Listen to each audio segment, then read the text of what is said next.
नमस्कार, आप देख रहे हैं एटीएन समाचार और मैं हूं आपके साथ अभिषेक जैन। वक्त तो चला है खास खबर का। आइए एक नजर डालते हैं खास खबर पर। खबर यूपी के अमेठी से है। अमेठी में योगी के मंत्री ने अखिलेश यादव पर हमला बोला है। उन्होंने कहा कि टांग खींचने वाले टांग खींचने का ही काम करेंगे। महाकुंभ का अखिलेश यादव सिर्फ मजाक उड़ा सकते हैं। अखिलेश यादव की किस्मत में महाकुंभ का आयोजन नहीं है। 2019 और 2025 में योगी के नेतृत्व में महाकुंभ का ये भव्य आयोजन हो रहा है। देश और सनातन के लिए ये पर्व काफी ज्यादा महत्वपूर्ण है। दुनिया भर के लोगों के कदम महाकुंभ में आकर पड़ेंगे। उन्होंने कहा कि महाकुंभ का आयोजन यूपी के लिए गौरव की बात है। किसी भी धर्म का इतना बड़ा आयोजन आज तक नहीं हुआ। हजारों वर्ष से चली आ रही परंपरा महाकुंभ सनातन के लिए गौरव की बात है। आपको बता दें कि मंत्री दयाशंकर मिश्र दयालु अमेठी के जामो क्षेत्र के वॉलीबॉल खेल कूद प्रतियोगिता में शामिल होने के लिए पहुंचे थे, जहां पर उन्होंने महाकुंभ को लेकर अखिलेश यादव पर हमला बोला। उन्होंने और क्या कुछ कहा, आइए हम आपको सुनवाते हैं। कालीधाम रानीपुर अमेठी जिले का यह मेला 5 दिवसीय मेला है। सब कुछ है इस मेले में। खेल भी है, अध्यात्म भी है, भक्ति भी है। एक तरफ रामलीलाओं का मंचन हो रहा है, दूसरी तरफ रात को नौटंकी भी होनी है। तो कुल मिला के इस ग्रामीण क्षेत्रों में कहते थे किसी दौर में ये मेले ही लोगों के जीवन का खुशियाँ मनाने का आधार हुआ करते थे, 30 त्योहारों के अलावा। अब ये मेले तो घटते जा रहे हैं। बधाई देना चाहते हैं अपने अग्रज लल्लन मिश्र जी को, जिन्होंने इस परंपरा को पिछले 48-49 सालों से जिंदा रखा है। बहुत बड़ी बात है।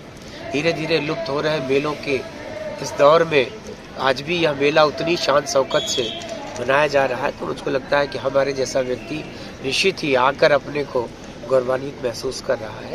और जब भी दोबारा इस परिवार के द्वारा, इस गांव के द्वारा मुझको याद किया जाएगा, मैं ज़रूर आऊँगा। मैं भी बचपन में जिस इलाके का रहने वाला हूँ, गाज़ीपुर ज़िले में मेरा गाँव है, मार्कंडे महादेव का मेला लगता था शिवरात्रि का। तो हमने बचपन से मेलों को देखा है। तो मेले ददरी मेला, मैं बलिया जिले का प्रभारी मंत्री हूँ, वहाँ एक बहुत बड़ा मेला लगता है ददरी का मेला। उसमें सब कुछ मिलता है। अब तो बाज़ार है, दुनिया है, बदल गया है सब कुछ।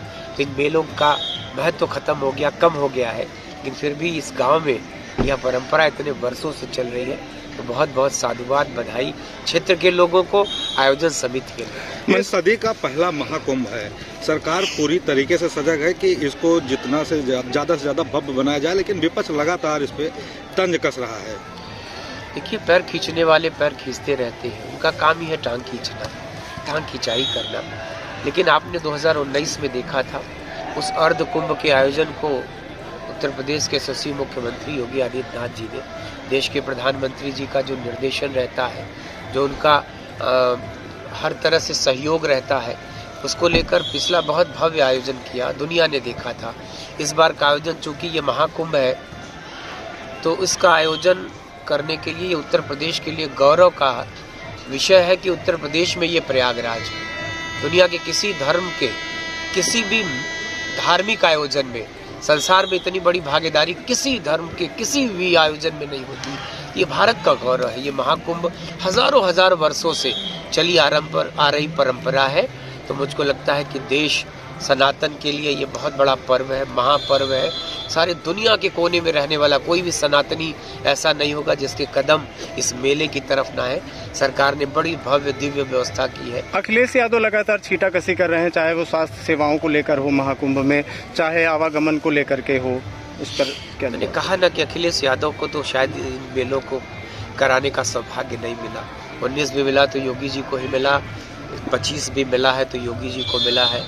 तो मुझको लगता है कि ऐसे आयोजनों का महत्व अखिलेश यादव जैसे व्यक्ति के निगाह में नहीं हो सकता, जिनके लिए धर्म का, संस्कृति का, देश के धार्मिकता का, अध्यात्म का कोई मतलब उनके लिए नहीं है।